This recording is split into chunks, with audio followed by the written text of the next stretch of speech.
Shabbat Shalom, happy Friday, and welcome to Living Waters, falling deeper in love with God's Word. I'm one of your hosts, Lauren Cruz. And I'm Stephanie Pavlantos. Shabbat Shalom. Shabbat Shalom.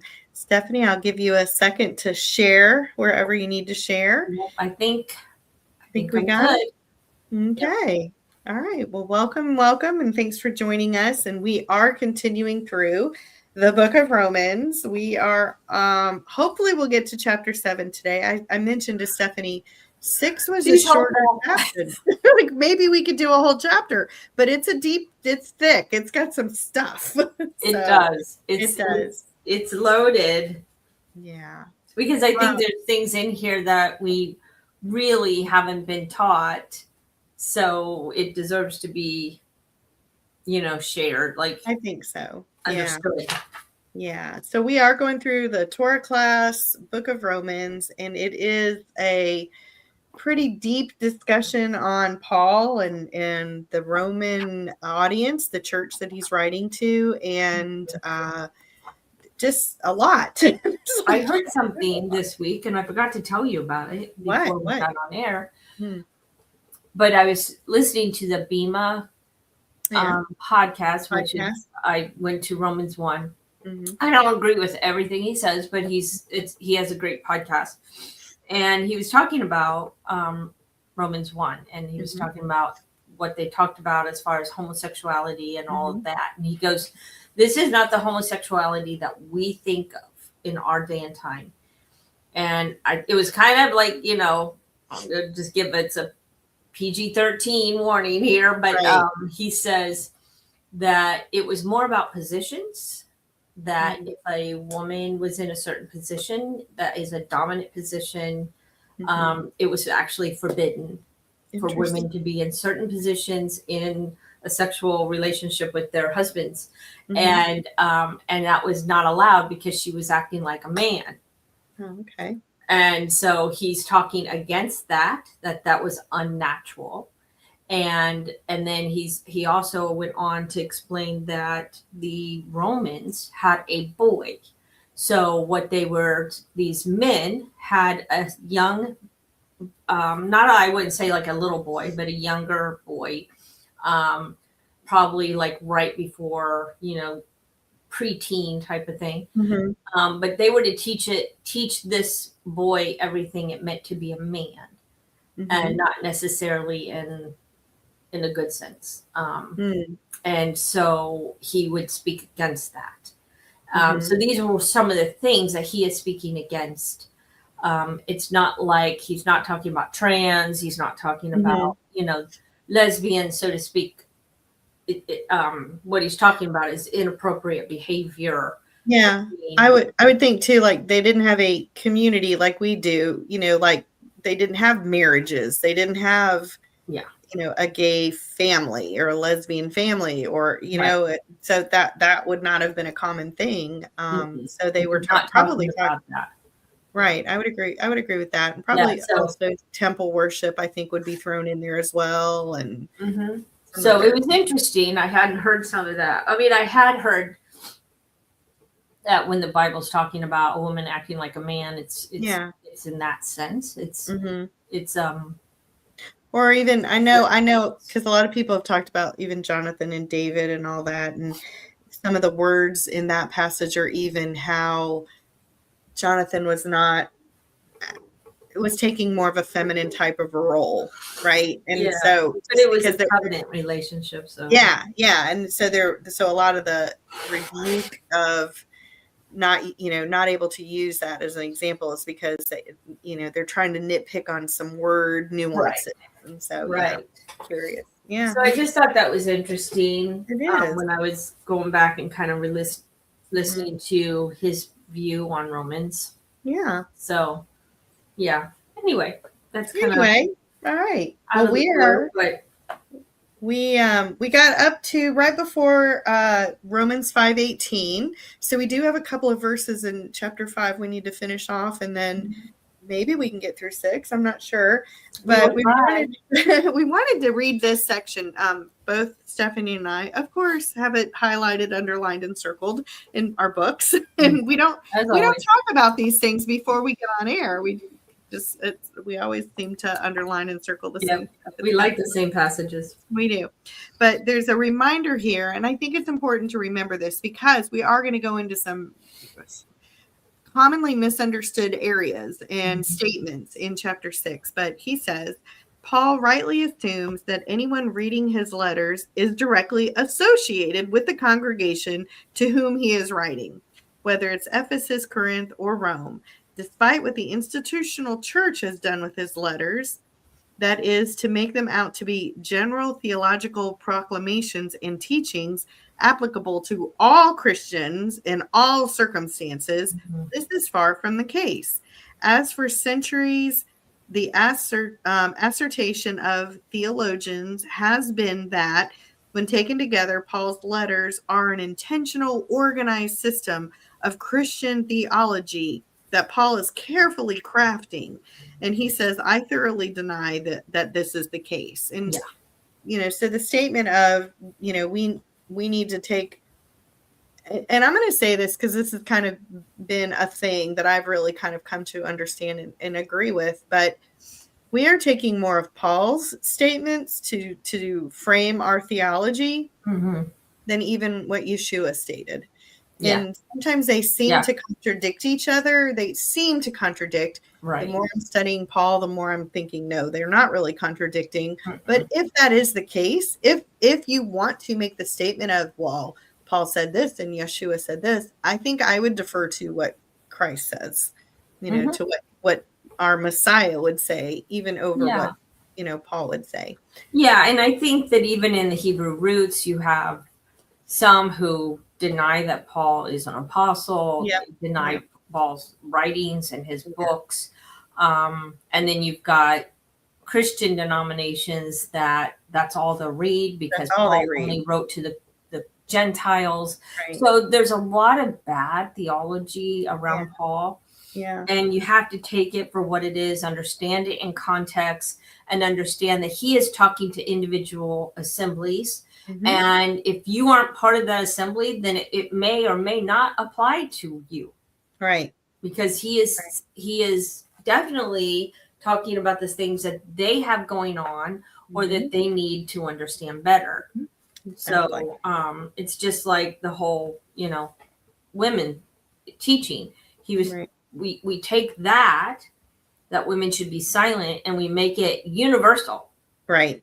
And very timely for this time that we're in, when he was writing to a very specific congregation that was having trouble with women who were deceived or whatnot, a whole variety of things that are stated. But so we can't just take every word he says and assume that it is all for the modern church today. And I'm not saying it's not, but keep it in context to whom he's talking to and why. That's right.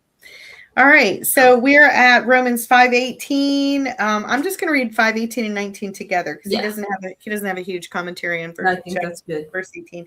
It says, in other words, just as it was through one offense that all people came under condemnation, so also it is through one righteous act that all people come to be considered righteousness. And again, he's just wrapping up his comparison of Yeshua and Adam. And so verse 19 says, for just as through the disobedience of one man, many were made sinners, also through the obedience of the other man, many were made righteous. So, and you can see how he switches his language from all people.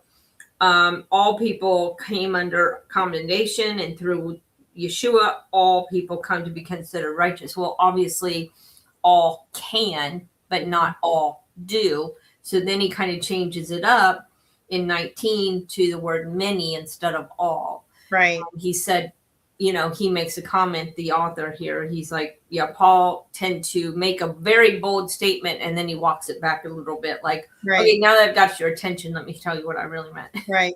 Well, and even a little further down, it says, kind of along the lines of what we've been talking about. Paul is the last one that we should be plucking out his statements and making into church doctrine, because very likely he'll have more to say on that subject, something different about it the next time, or he'll add more to it. So what Stephanie is saying, he's making this bold statement, walking it back and explaining it. He may say something similar in another letter to another church with additional explanation. So, yeah.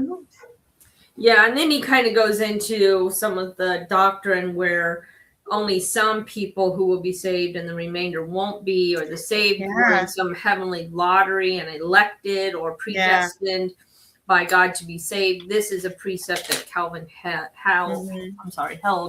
but he's not necessarily saying that's what Paul's not saying that. So, so we must look at an entire chapter at the bottom of 143. But rather we must not only look, I left out an important word, at an entire chapter, but also the entire book or letter he has written. And sometimes we even have to look through all of Paul's letters as a whole to distill his actual theology on any given principle. Right. So he makes good points about that. He does. I think on the next page it says, he even though he was considered apostle to the Gentiles, he was not a Gentile. Paul was still a Jew, the Jew of Jews, and a Pharisee, and highly educated. And I know we've made that statement before. We don't really think about that. Paul's education was like equivalent to somebody who graduated from Ivy League. Yeah. And it was his grandfather's, like a tradition, a family tradition of teaching. So, and he taught with like Hillel's grandson, which Hillel is one of the houses of Hillel and the house of Shammai. So these were Pharisees. And that's important too, because, and we don't even talk about that in the church when we're reading through different verses and stuff. There were two very I know we had the Pharisees and I know we had the Sadducees, but even within the Pharisees were two very specific, powerful groups, Hillel and Shammai. And depending on who you're talking to and who you're writing to, you're addressing they had different beliefs and how Gentiles could be converted, and how whether or not Gentiles should even be part of grafted in. So and if you don't know that, you're going to miss something. Right. And to make it easier to understand, they're also called the circumcision group in some of the books of Paul's letters, some of Paul's letters. Judaizers. Judaizers, you might know them, which that word's not in scripture really, but people call them that. But these are people who were anti-Gentile. So they did not want the Gentiles, but a Gentile had to fully convert into Judaism in order to be saved. Right. And Paul, that's his whole argument in parts of Galatians. No, they do not need to convert to be saved. Saving is through the Messiah, not through Judaism. Right. So to keep it in context, he's arguing with this group of people and their belief system. And that's even the problem with what we see going on with Peter, because Peter was very much afraid and intimidated by some of these same Pharisees, the Shammai Pharisees. So if he saw them come in when he was sitting with the Gentile, he'd get up and walk away. And Paul calls him on it. And so, and that's why Jesus had to even give him that dream about the vision of the sheep, because these are Gentiles. They're not unclean. You can eat with them. You can, share the gospel with them and that kind of thing. So it all comes from that mindset that they were all taught. That's right. Okay. Anything on 144 that you want to mention? I think if you want to read Romans 5, 20 and 21. Yeah. You want me to go ahead and read that? Sure thing. Yeah.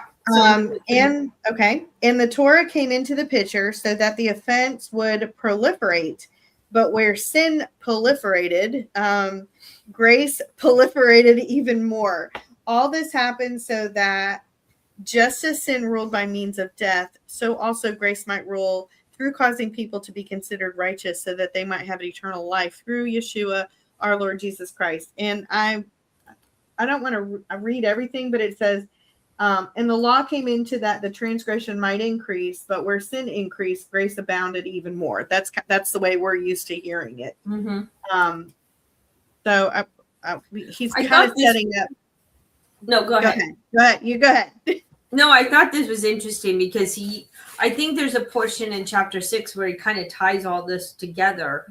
But he's really trying to make he's just saying in some ways, and again, he's probably making this point again in chapter 6, but he's basically saying he's not anti-Torah. Right. But he goes, if you sin and the only thing that you are relying on is Torah, then you're gonna get the judgment of Torah. But if you sin when you're in relationship with Messiah, then you don't have the judgment of Torah anymore. You have the grace of Messiah. Right, which is important because so many people are saying, I don't have to follow the law, I'm under grace. And you have to understand, if you're under the law, if you're living to be righteous according to the law, then you're under the law. And sin. So all you have is the law, can judge you for you're either going to live or die, and you don't have life through the law. So and there's no grace through the law alone. Right. And so there's no other option other than death. The law brings death. That's what it means. It's not like if I'm following because I understand the grace of God, because I believe in the grace of God, that doesn't mean if I follow the law, then I'm just going to find death, because I'm not following the law for salvation. Paul has been so clear. The law doesn't offer you salvation. It's what we do because God gave it to us, and we're in covenant with the Father. Right. So we keep the covenant by keeping the law of Moses, so to speak. But now when we sin, we have the grace of Yeshua to cover our sin. Right. So we have, of course, if I said the best of both worlds, people will say, no, but we really do. So we're keeping Torah without the judgment of Torah, because we're in relationship with Messiah. So we have the grace. And a lot of what he's talking about is sinning under one versus sinning under the other. So a lot of, a Christian will say, well, I have the freedom in, I live under grace and I have freedom. And yes, we do. Yes, we do. But nowhere does it say the law is void. Nowhere does it say. I mean, we try to twist it, and it's not one and done either. Right, right. I mean, we try to make gymnastics out of scripture, so it sounds like we don't have to follow the law anymore. But nowhere does Yeshua say that. In fact, he says until it's completely fulfilled, it's not going to heaven and earth has passed away. Nothing. Yeah. So we're not disagreeing with Paul. We're agreeing with Paul. And yes, there is grace, and yes, there is forgiveness, and yes, there is a passing over of our sin, and yes, there is a freedom, and he's actually going to talk about that in chapter 6, how we're not slaves anymore to the sin. We can be a righteous person. We can live in faith and under that grace. It is very doable. The sin doesn't have the power over us, but he never says don't follow the law. Right. And there's no wrath in Yeshua. Yes. There's no wrath of judgment. But there is a wrath if you just rely on the law of Moses. Right. There's going to be a wrath that's going to happen.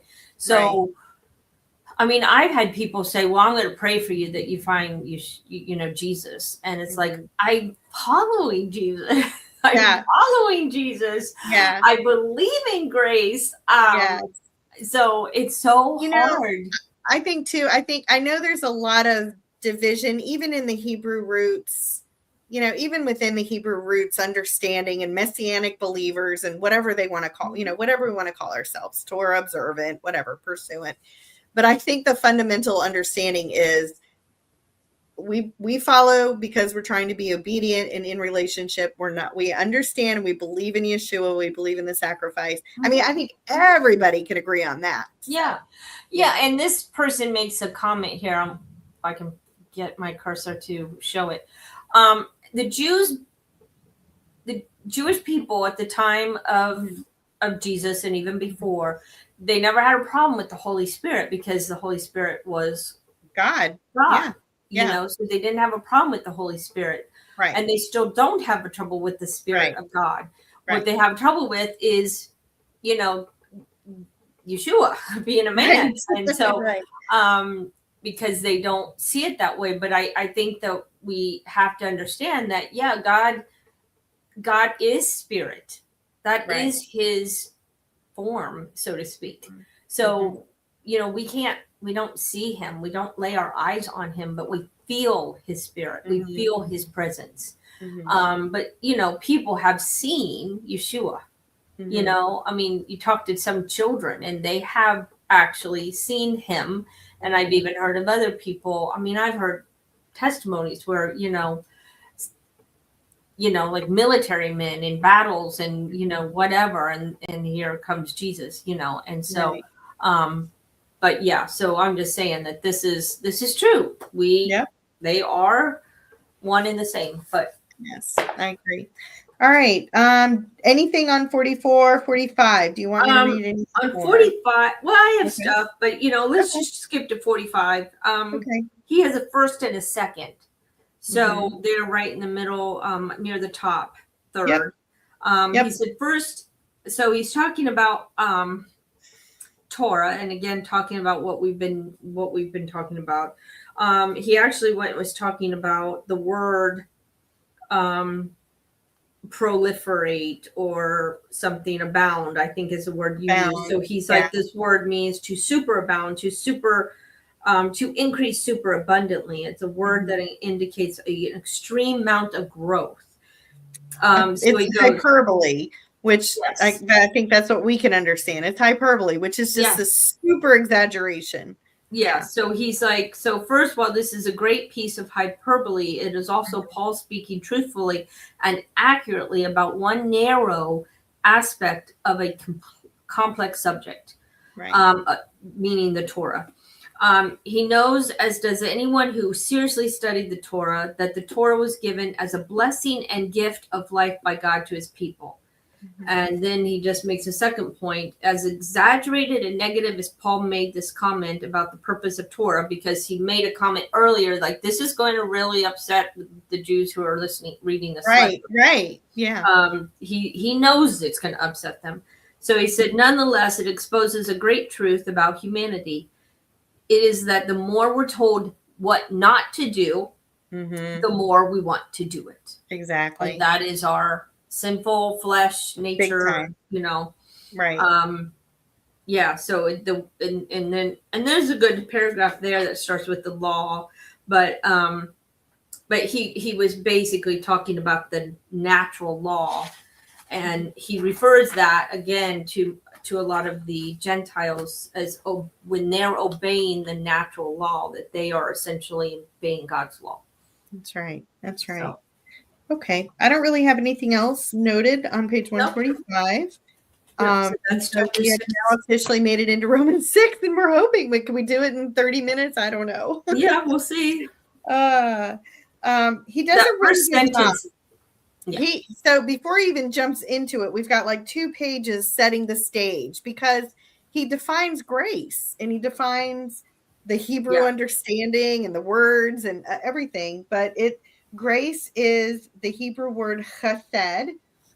We often translate that into grace in our English Bibles, but it means favor. And so we need to understand, like, you can interchange that, and instead of just saying grace, you can say favor, you know, and it's okay to do that. And we agree that's what Abraham, he found favor with God. Found favor. That's right. All right.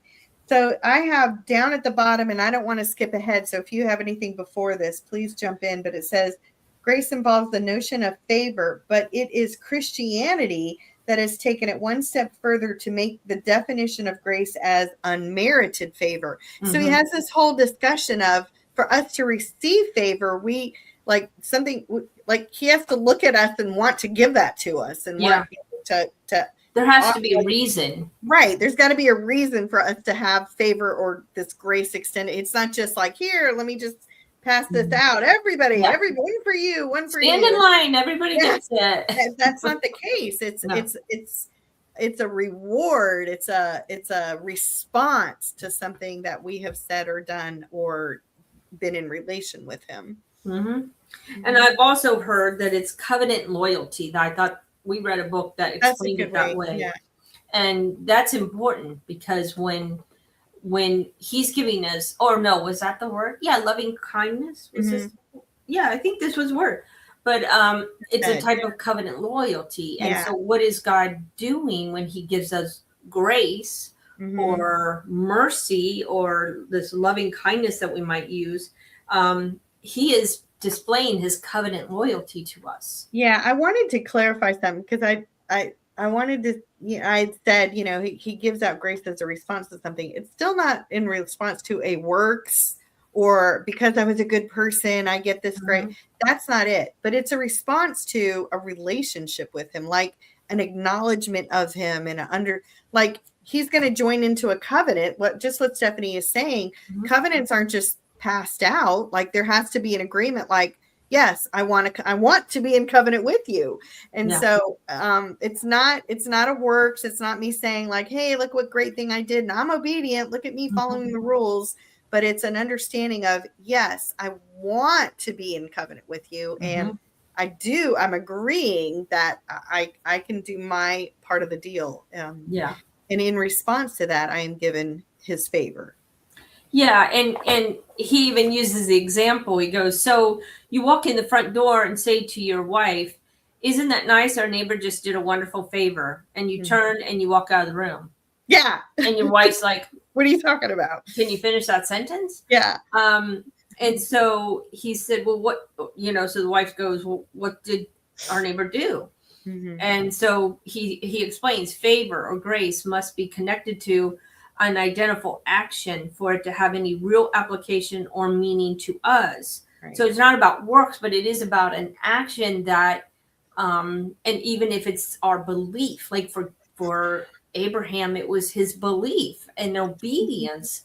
And, but it wasn't due to like, just, because, he was a great person, but, it says that, so when we, it has to have an identifiable action for it to have any real application or meaning. So when we say we are saved by grace, it has little actual application until we identify what particular action of grace God did to save us.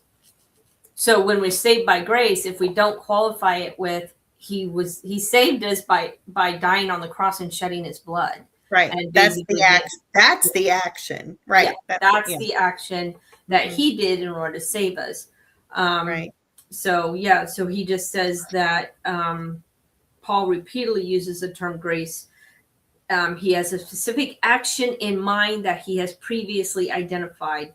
And what is it that Paul says God did for sinners as an act of grace? He made us righteous. That was his action, not ours. It was his action for us. So I agree. Justification is an act of grace. Yes. Okay. So 2 pages. He goes through 2 pages of that so we can get to Romans 1. Yeah. So go ahead and keep doing. Okay. Romans 1. So then are we to say, let us keep on sinning so that there can be more grace, that can grace abound? If I just sin more, I'm just going to get that's more. What we're, So go ahead and read 2 together, I think. Yeah. And Paul says, heaven forbid, or may it never be. We've seen it translated that. How can we who have died to sin still live in it? Yeah. And I'm gonna read this next one too, because we'll back up. Do you know that those of us who have been immersed into Messiah Yeshua have been immersed into his death? Yeah. And that was, I saw that on Facebook. So that was good. I thought that was great. Yeah. So he kind of gets in now, and he's explaining quite a few things here. So he says right after Romans 6:1, the straw man has created his own regulation. Again, the straw man that we've talked about in the past is what Paul created to argue with. So the straw man has created his own regulation that says believers should be encouraged to keep on sinning so that more grace will abound. And he's like, so then he responds in Romans 2, heaven forbid, like, may it never happen. Right. So how can we, if we've died to sin, and then we're going to get into the whole baptism and everything that means, how can we keep living in sin? And that is where a lot of people think, well, he died for my sin now and forever, so it doesn't matter what I do. Well, it does. It does. Yeah. Okay. I don't dying to sin. Did you want to explain that? Because that was one of those phrases that he did talk about that. I don't know what page you're on and what it's right under Romans 6:2. Sorry. Romans 6:2. 148. Oh, 148. I don't think I underlined anything in there. It's the second paragraph. It says another of the main doctrines that Paul establishes of what he calls dying to sin. Got it. Okay. Here is one of those phrases or terms that Christians often use, which is not so easy to understand or to explain. One reason is that most Bible commentators don't seem to be able to come up with a single standard definition of what what commentators suggest that Paul means what dying to sin in a number of ways simultaneously. Great pains are made to dying in sin, to Christ's death, to sin in the law, and so on. I see the issue as becoming needlessly complicated within the Christian community because we don't understand it is the Jewish cultural mindset of the first century, an understanding that was widespread and common knowledge among Jewish people, since that Paul is a Jewish scholar, and then we need to look at what he is. So, and this is where he gets into the evil inclination and good inclination. And he mentioned this. He mentioned this a little bit in the previous chapter. A very Jewish idea is the two main inclinations of man. We're either going to, and this is why he gets all into the slave of sin or the slave of righteousness. Two masters. That's why he gets into that two masters. Right.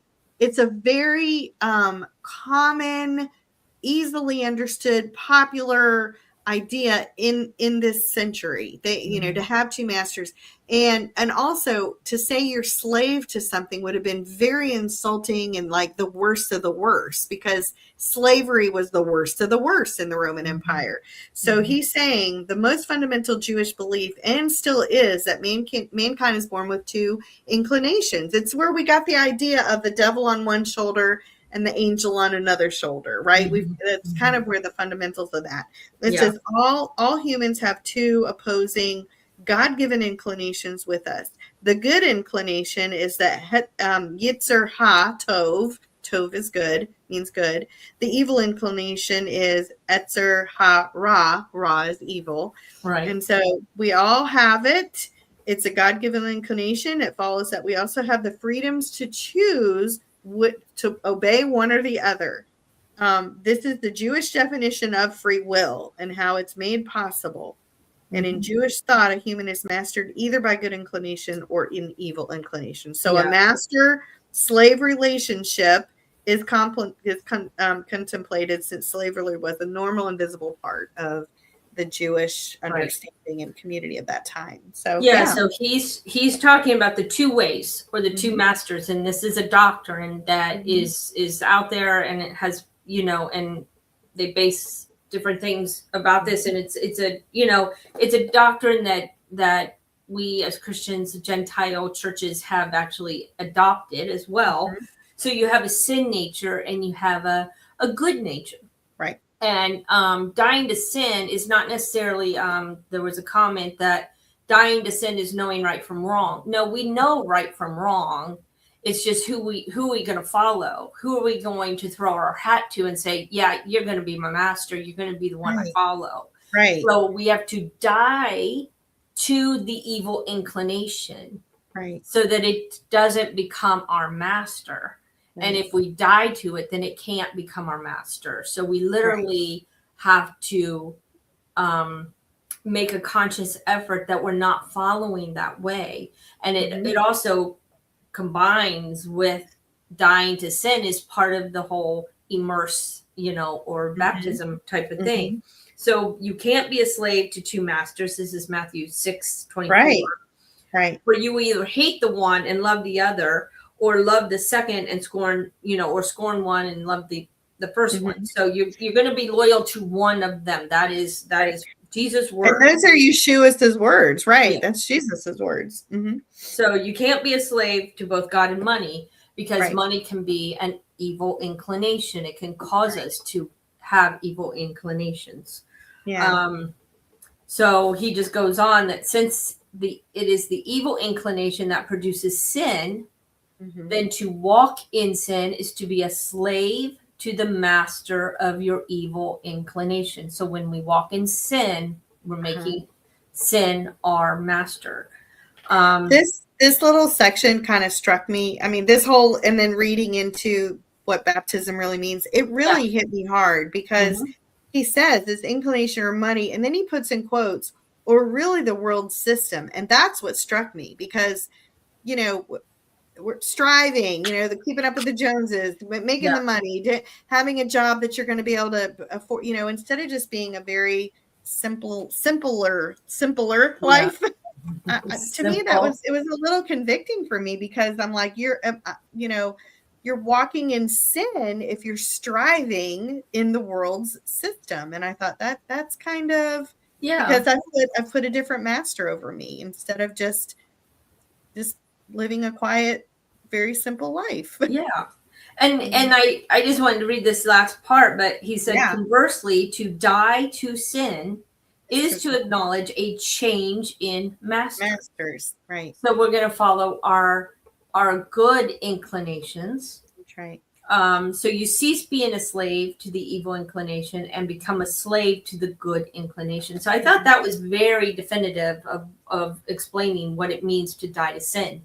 We're basically saying, bye-bye, this master. Yeah. Hello, this master. Well, I think it kind of, the whole premise of, Jesus was the only one that could follow the law perfectly. Yeah. Okay, yes, could. However, this definitely gives us the power within us, we have the power to die to sin. We have the power, the authority, his authority, to not be a slave to that anymore, and to walk in the Spirit and to walk in his ways.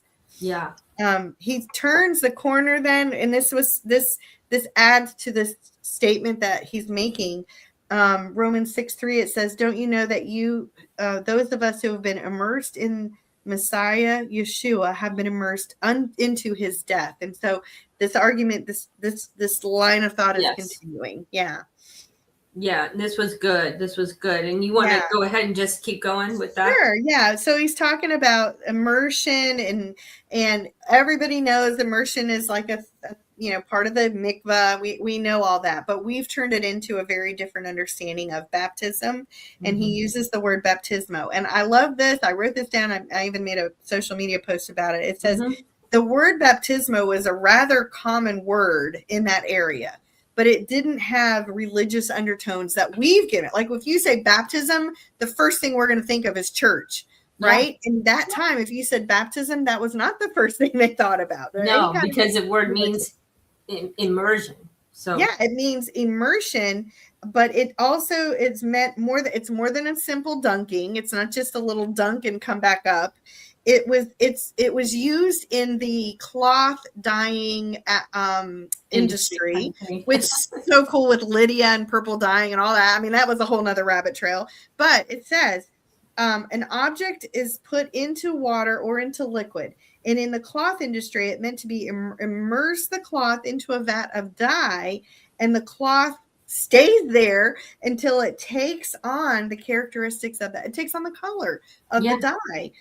The cloth absorbs the color, and so it becomes the same color. And so that's what baptism is. It's not just a little quick dunk. Let's wash away our sins. Exactly. And you're a newness of Christ. Like there's time you got to hang out. You got to hang out with him, and you've got to begin to really look like him.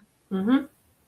Yeah, that was good. And then he even gives an example, like when you were baptized in a mikvah, when you went into living water, which was water that was moving and was pure and clear, then you took on the properties of that water. So when you came up out of the water, you were pure.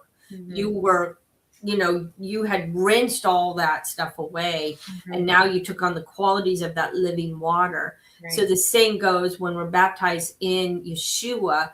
We are being immersed until almost we take on the qualities of him. So when we come up, we've died we've died like, in a sense, we've died like he has died in a sense. But when we come up, we have now taken on his qualities to live for him and be like him in that way. Right. And you're dying to the master of the master of sin. You're bearing that, you're dying to that. So yeah. I think when you think of it like that, it just seems a little stronger to me when you think of that. So I thought he wrote this one little sentence, thus, since one of Christ's qualities was that when he died, or is that he died. So when we are baptized, we absorb the quality of his death. Therefore, we can say that we died with him. Christ. Right. That's right. So very good. I'm turning on my heat in here. Oh, I'm cold. My son's calling me. He's got a thing tonight. Okay. Romans 6:4-5. Through immersion into his death, we were buried with him. There we go. So that just as through the glory of the Father, the Messiah was raised from the dead, likewise we too might live a new life. For if we have been united with him in a death like his, we will also be united with him in a resurrection like his. Right. So again, it's taking on those qualities.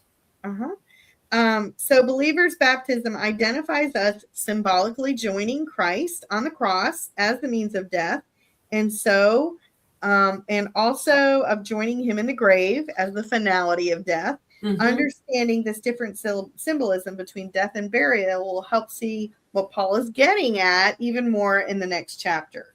Yeah, this part was good, understanding that the finality, of even like he gave the example of when you go and you're burying a loved one. None of it seems like my mom died in the end of May, and so we had her funeral at the beginning of June. So it wasn't until you really like bury her, that you realize, oh, this is final. Like she is gone, So I think it's the same way, what he's describing. So when we realize that we've been buried with him, we died with him, now we're buried with him. Now it's like, it's final. That's the final understanding that is gone. That old life has to be gone. He makes a statement. He's like, and this is a whole discussion, but is baptism a must or is it optional? And he's really clear. That's not what saves us. I know a lot of people think that it's like that's necessary for salvation, but he's very strong with, at some point, it is a matter of obedience, and at some point you should be baptized. Because of the finality of it, because that's the final symbol and the just exactly what Stephanie was saying. Yep. So it's interesting, and I don't think we take it seriously enough what it means. I agree. All right, Romans 6:6. We know that our old self was put to death on the execution stake, which I love that version, with him, so that the entire body of our sinful propensities might be destroyed and we might no longer be enslaved to sin. Again, we're following the same line. He's going through several verses to just make that same point over and over and over again. So in verse 6, Paul asserts that it's our old self that was put to death, and it has to be put to death on the cross or on the stake. That is in baptism. That's what happens in baptism. And we have joined Christ on the cross. And this is the moment that everything that caused us to sin is laid waste so that we're no longer slaves to sin. So it's like that. The final point of baptism is the final point that gives us the power that we are no longer slaves to sin. So. And I like this sentence. He said, the old self means all of us, the whole person. So your body, your soul, and your emotions, it's the whole self. of who you are, because your body, soul, and emotions, and your whole mental state and everything, outlook on life is going to be tainted by sin and those evil inclinations. Yeah. So that all has to die. It's just that right now, the flesh we continue to fight with. Yeah. So the soul, not the soul, but the spirit's been changed. But we're going to still struggle until our resurrection with the soul, until our death and then resurrection. Yeah. So it's very interesting to understand it that way. He goes, we must not assume that Paul is saying our old self no longer exists. That old self lingers on to be a challenge to us all of our days. Right. Sadly. Yep, sadly. Okay, we are about the resurrection part. So yeah. Anything else on 151 you want to mention? No, he just gets into the it just says the very last sentence on 151, we have been liberated to be able to respond to God and the good inclination within us. So. Okay. All right, Romans 6, 7 through 11. Look at us, Stephanie. We're going through it. For someone who has died has been cleared from sin. Now, since we died with the Messiah, we trust that we'll also live with him. We know that the Messiah has been raised from the dead, never to die again. Death has no authority over him, for his death was a unique event that need not be repeated. But his life, he keeps on living for God. And in the same way, consider yourselves to be dead to sin, but alive for God by your union with Messiah, Yeshua. Yes. The only thing I have here is right above Romans 6, 12 through 13. It says, hopefully with each passing day, our new life and our identification with Christ increases in its effect, even in this present world. But that is up to us. That is our obligation to see that it happens. I know that's circled too. Yeah. So our forgiveness, mercy, compassion, and loving kindness towards our neighbor doesn't come automatically with salvation. We must work at it. That's a tough one. Yeah. That's right. And that's true. I was listening to this man on social media, and he was talking about his son, and he just kind of told the story that his little boy hit the dog right in the face, right in its nose. And he goes, the mom brought and said, here, deal with this, and he kind of laughs. He's like, yeah, how come there are kids when they do something wrong, And so he went on, he goes, and he's reminding his son, he goes, who are you? He goes, I don't know. And he goes, yes, you do. We say it every night. You are a child of God. You are kind. You are loving, these things. And he goes, you are kind. That is your identity, because you are a child of God. That is your identity. So now what you happen is you forgot your identity and you acted unkindly because you forgot who you are.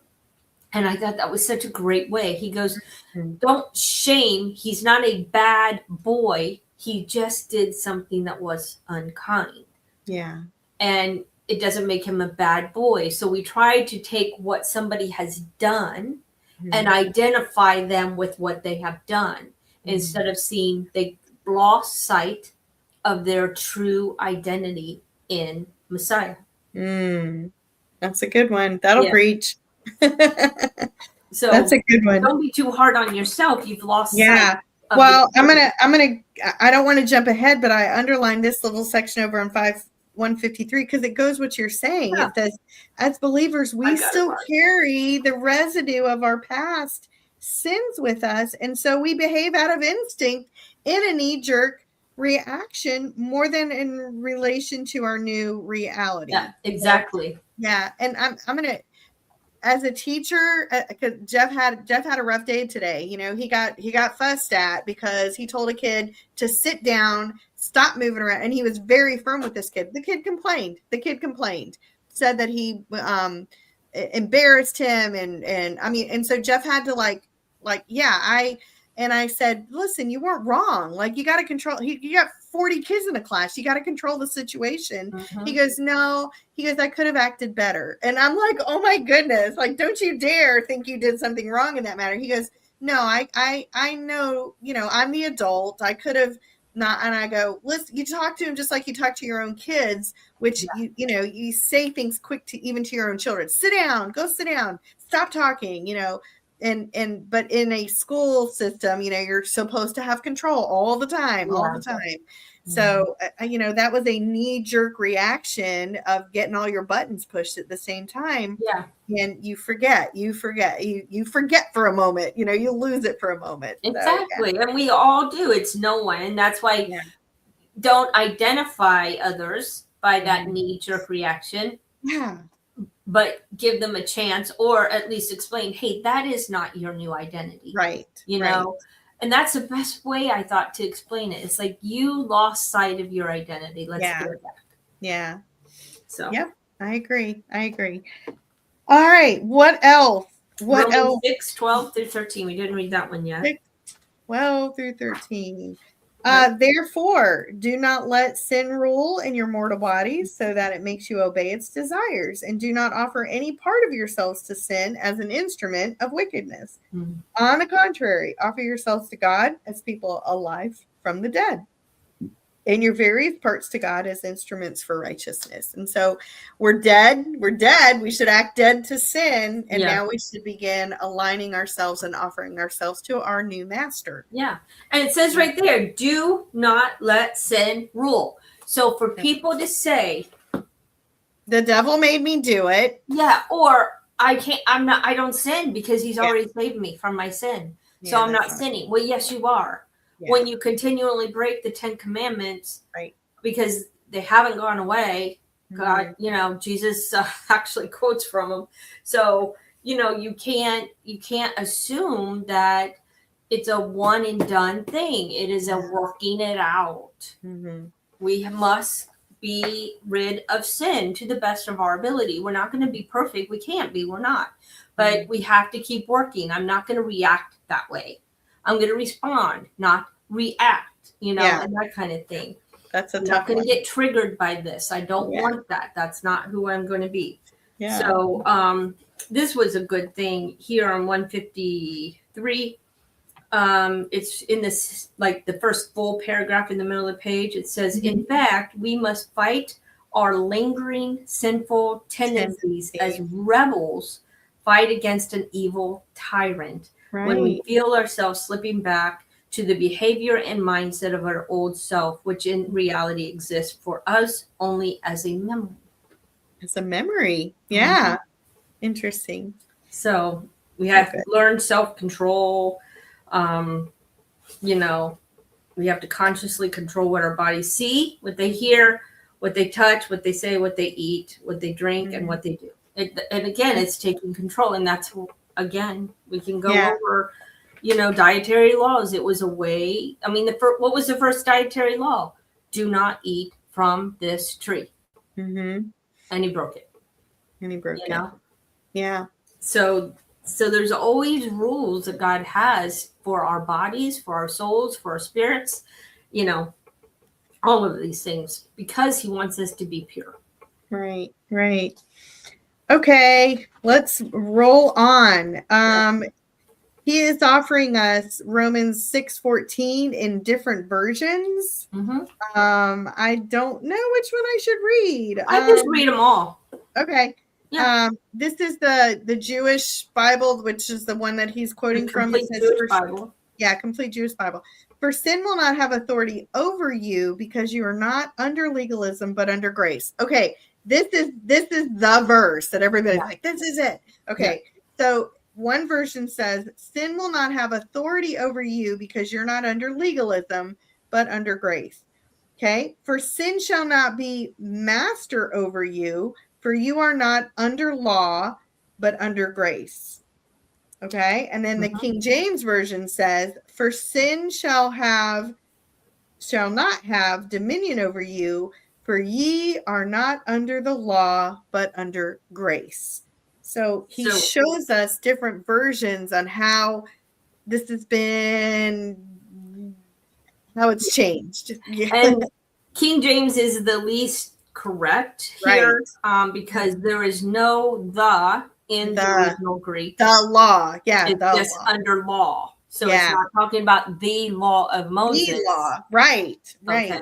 So that's the first thing. So when you put a the in there, it's, it's a definite article. So it's talking about a very definite thing, but that word's not there. So plus the law is not capitalized. Yeah. And usually when you're discussing the Sinai law, it's capitalized. And it's not capitalized here. So the NAS, for sin shall not master over you, for you are not under law, but under grace. And so again, this goes back to what I was saying when we were still at the end of 5. It's about sinning under the law versus sinning under grace. Right. That is what this verse is about. Yes. Yeah. If you don't take anything else with you today, that is what that verse is about. Right.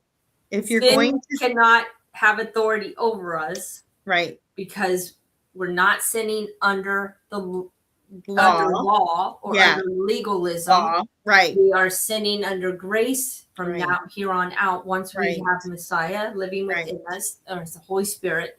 So now we are sinning under grace. And so it's treated differently. It is. Not that there's no, and I think the biggest thing that we have to understand is while God may not punish us for that sin, there's still the law of reaping and sowing. Mm-hmm. So we will still experience the consequences of bad seed, of bad sowing. That's a universal law that we can't get away with, can't get away from either. So. Yeah, he even says it on page 156. It says, so it seems clear that we as believers are not under the curse of the law. It's not an issue of the law itself. The curse of the law comes from disobeying the law. Disobeying the law is defined throughout the Bible, Old Testament, as sinning.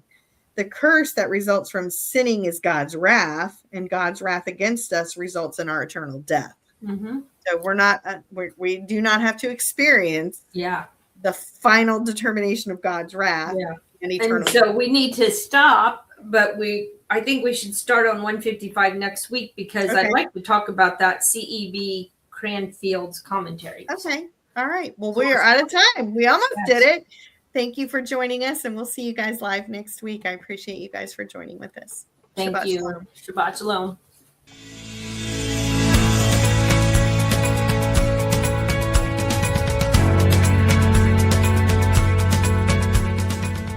If you missed today's show and want to watch it again or want to tell someone where they can watch this episode, go to lambnetwork.tv, where you will find this show and all of the other live Lamb show archives on the on-demand section of the website.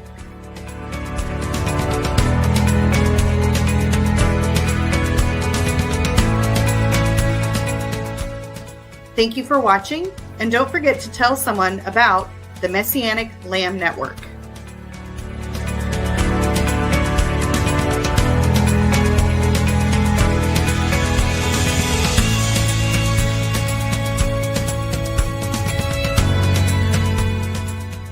We are richly blessed to bring you what we believe is the fullest, most diverse, yet up-to-date progressive teachings, discussions, and prayer programming you can find anywhere on this planet. Be sure to take the tour of the lambnetwork.tv website. I'm Stephanie Pavlantos, thanking you for joining us on the Messianic Lamb Video Network.